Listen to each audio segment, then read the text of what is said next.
Beardo Benjo.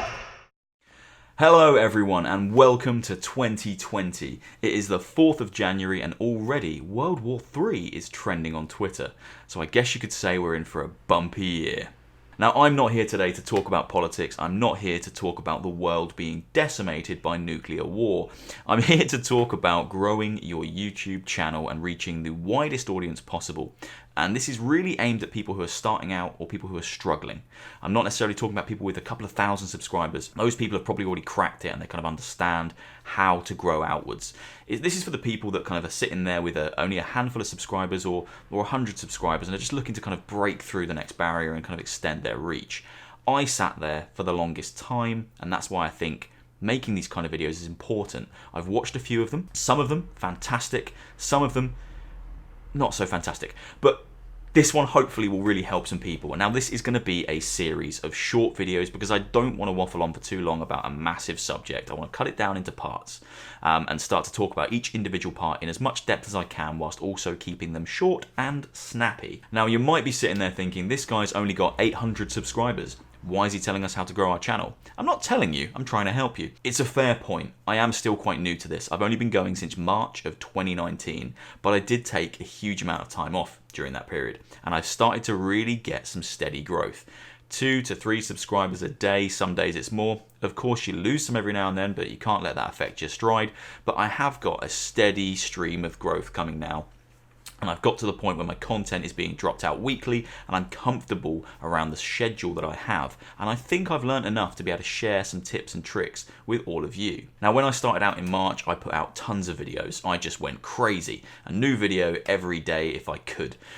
Then I hit the end of the month and I thought, I'm not seeing any pickup here. People aren't subscribing. This isn't kind of going the way I expected it to.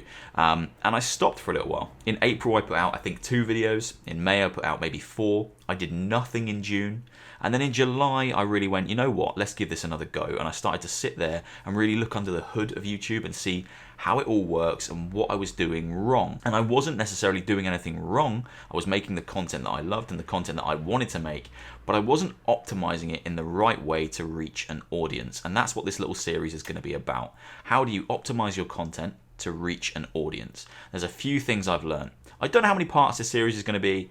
Maybe 5, maybe 35, maybe 465.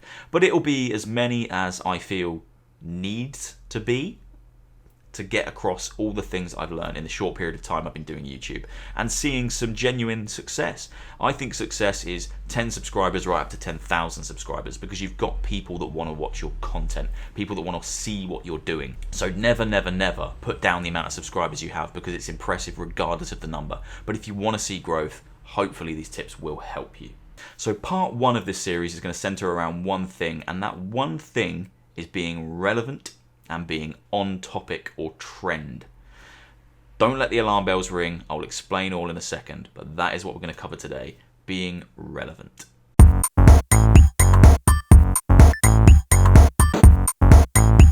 So I'm sure when I just said that being relevant, on topic and on trend was what we were going to cover today, some alarm bells probably rang and you thought, oh my god, this guy's going to tell me to make content about things that I don't care about just to kind of get some views, just to do what everyone else is doing. That is not the case. That's not what I'm talking about. That is something that exists within the YouTube world. People will see a style of video or type of video doing really, really well. I think at the moment it's like pranks where people go and work in shops or pretend to work in shops. Good one. And they will replicate and do that same thing. And there's nothing wrong with that. You're going to break into a brand new kind of area within YouTube. So it's not going to be overpopulated and people will instantly find your video because there's not a huge amount of that thing happening at that point in time. So that is a way to get growth, but that's not what I'm talking about today. What I'm talking about is finding a way to leverage the thing that you love, the thing that you want to make content on, but just honing it in on something a little bit more specific within that genre. Sounds complicated, but I promise it's not. I personally wanted to make horror videos, horror gaming videos. Do you know how many people are making horror gaming videos?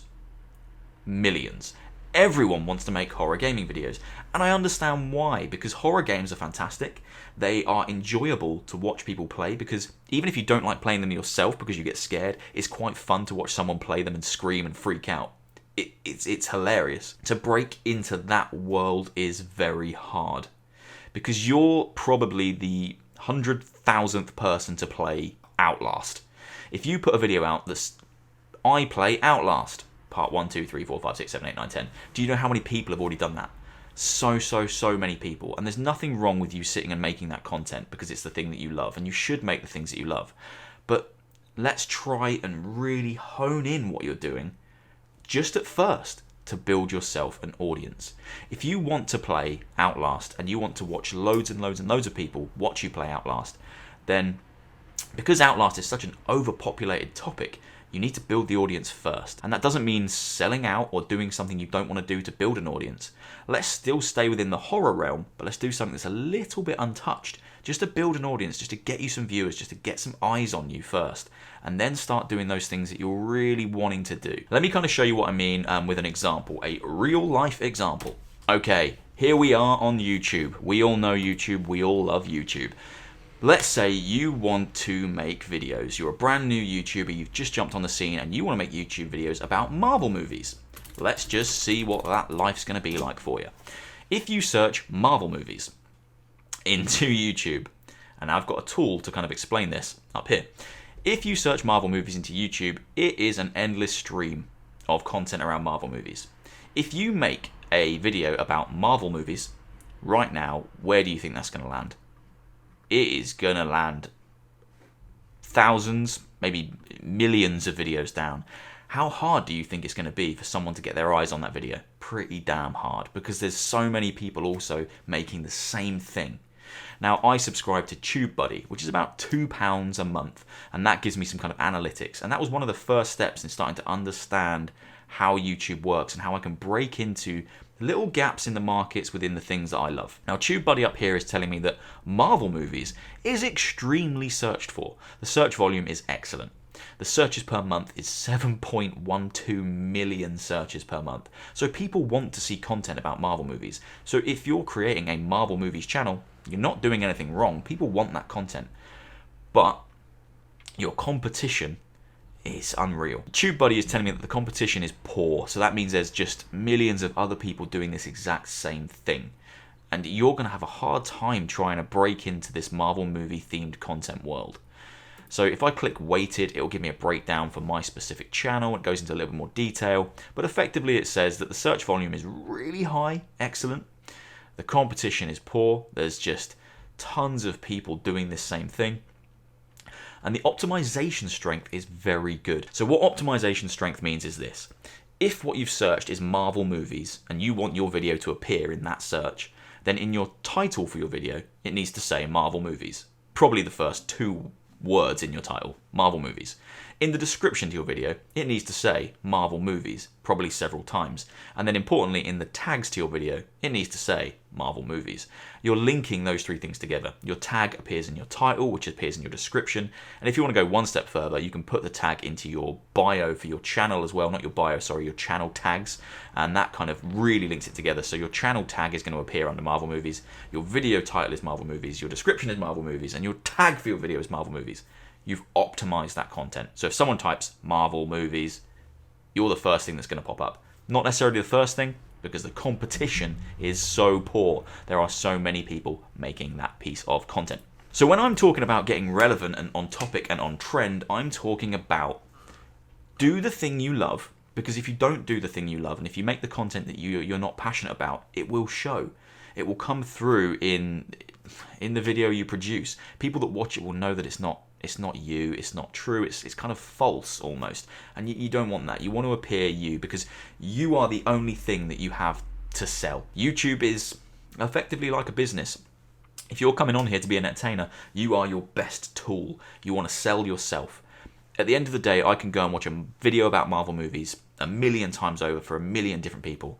What do you bring to the table? You have to make the content that you love, but you have to be, at least at the start, trying to find these gaps in the market. And that's what I mean about being relevant and on topic. So we've just gone into 2020. We are 4 days into 2020. So Marvel movie, let's say 2020 theories. Yeah? Let's see what happens. Look at that. So you want to make videos about Marvel movies, but no one's looking at them because You're brand new to YouTube and your videos are falling right down the bottom of the searches. So you need to build an audience first. But you don't want to make content around things that you're not passionate about just to get a viewer base, and that's the right thing to do. This is a way where you can make videos about the thing you're passionate about whilst building an audience so that you can eventually make the videos you really want to make about the thing that you want to talk about, if that makes sense. This is how you do it. So we're 4 days into 2020. If I was to make a video right now around Marvel movie 2020 theories, so the theories around what the Marvel movies are going to do in this year, look what happens instantly to my optimization and what's going to happen to my video in terms of search results and how high it's going to rank on a search page. So the search volume for this is very good. So people are searching for this. They want to know kind of what's going to happen in Black Widow, what's going to happen in the next few films, etc., etc. So the search volume is still fantastic. The competition jumps to good because not a lot of people are talking about that exact thing right there. Look at that. It's such a better chance to break into those top search results. Your search volume is still very good. People are searching for this. They want to know about it. They want to hear about it.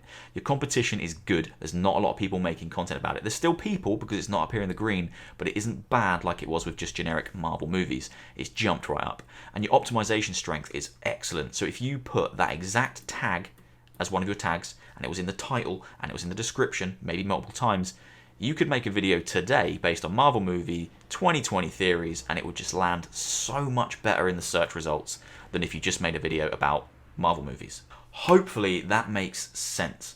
Basically, my point is, in quick summary, hone in on the things that you want to talk about, at least for the start, at least when you're starting out. So if I made an Outlast video today as a primarily horror game content creator, I couldn't just make one and call it Outlast Let's Play, because it's been done. People are doing it. But your temptation would be to do that because that's what you want to do. You want to make a video about Outlast. That's what you want to play as a creator. That's what you want to edit. That's what you want to show the world. And that's fine. But is there a way you can make that a little bit more relevant, a little bit more on topic and on trend, and kind of break into a gap in the market that isn't being done? If a video series about Outlast or any topic is your ultimate goal, try and build an audience first by doing things similar to that ultimate goal. Things that are relevant to that ultimate goal, and you'll build an audience base. And then when you've got a couple of hundred, a couple of thousand subscribers and you start putting out that Outlast video, it's going to be pushed to those people and it's going to get some views. If you do Outlast right now with no subscribers, it's going to get lost in a sea of content that people have already done. My overall point is, find a way to make relevant content, relevant to both the thing you want to talk about and to what's happening in the world right now and what people are searching about right now. Make that in between the content you want to make. It doesn't have to be the only thing you make. Just drop out these relevant videos every now and then to get a viewer base and get people with eyes on your video, people hitting that subscribe button, building an audience. And then you can start to make that content that you want to make just because you want to play it. Because then you'll have an audience that will see that content. If you start making it straight away, you haven't got an audience yet, there's already so many people doing it, it's going to be difficult. It's not impossible, but it's going to be difficult because your search result is going to be so low. That's basically what I mean about being relevant, being on topic, and being on trend. My best example, I guess, of a real world example is what I've been doing recently with my reaction videos. I am a massive movie fan, huge. I go to the cinema once a week, twice a week sometimes. I have one of them cards, it lets me go. I'm passionate about that.